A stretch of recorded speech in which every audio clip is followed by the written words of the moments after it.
आता आपण नवसाला पावणाऱ्या अंधेरीच्या राजाचं दर्शन घेणार आहोत.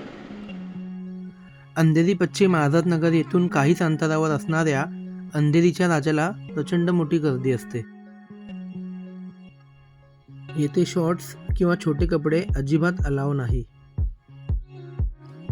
आतमध्ये गेल्यावर आपल्याला बजरंगबलीची मूर्ती आणि हा प्रवेशद्वार दिसतो. यंदा मंडळाचं 60वं म्हणजे हीरक महोत्सवी वर्ष आहे. अंधेरीचा राजा हा अनंत चतुर्दशीला नाही तर त्यानंतर येणाऱ्या संकष्टीला विसर्जन होण्यासाठी निघतो आणि त्याच्या दुसऱ्या दिवशी म्हणजे रात्री उशिराने या गणपती बाप्पाचं विसर्जन होतं.